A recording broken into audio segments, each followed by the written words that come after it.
of Jesus, understanding the gospel around an honor and shame culture, world religions that are different than our own, and truly realizing what it's like to live as a persecuted believer.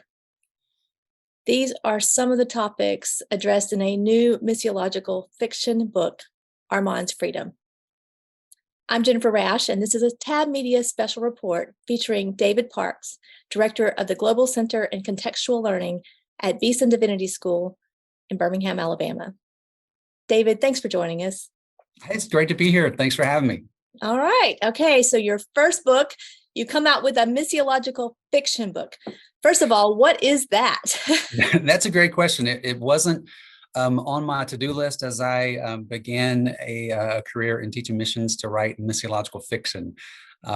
So basically, I would define it, since so few people are doing it, I'll take the liberty to define it. Hey, you got something new. That's great, right? Yeah.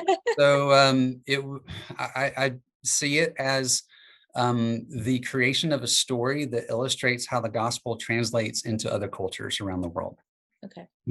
And the reason I even began it was because my oldest daughter at that point was a freshman in high school, and she started writing this novel, like a full-length novel.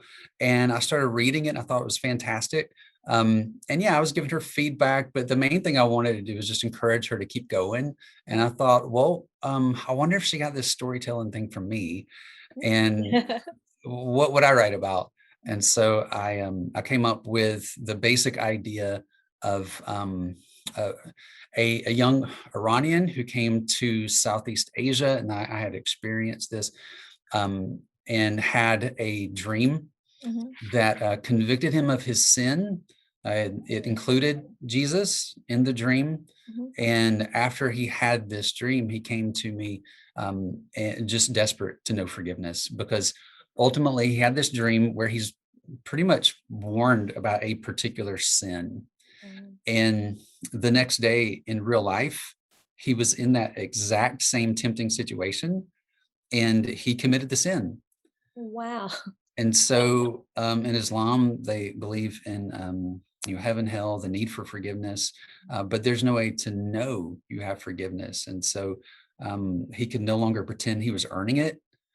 And he had heard enough of the gospel where he at that point was ready to hear it again, and was very much ready to accept Christ. And I'm happy to say that he today is walking with Christ. He and his wife, and we actually support them financially in their ministry. And before I forget, the first 3 months of royalties on this book, half it will be going to them. And so it's a strong connection. Although the book is complete fiction, there's a strong connection to reality. I love how you took something that you experienced and that you were part of, and then was able to take this and make it this fictional account. Yeah, it was great. I've used these illustrations in class for a while because it wasn't just him. There were other Iranians who came to Christ. They're open for so many reasons that I kind of illustrate throughout the book, because there's some historical fiction, the backstory that happens in Iran. So there's the main story that happens in Malaysia. I'll get back to that in a minute. But I had had multiple conversations where behind closed doors, they would start voicing their frustrations with their government, the lack of freedom to choose. One guy who was my age, married, he came, even though it was a student ministry, he showed up, he wanted to know more about this Jesus, because in, he said, where I'm from in Islam, you have to do this, you can't do that, you have to do this, you can't do that. And then he said, but with Jesus, it seems like he likes you. And so then he started talking about freedom. They just wanted to get to the West.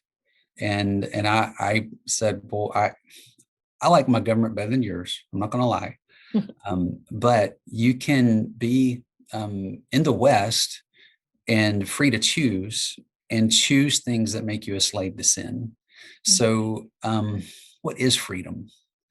And so we had this gospel conversation, and I have multiple conversations like this, starting with that question, what is freedom?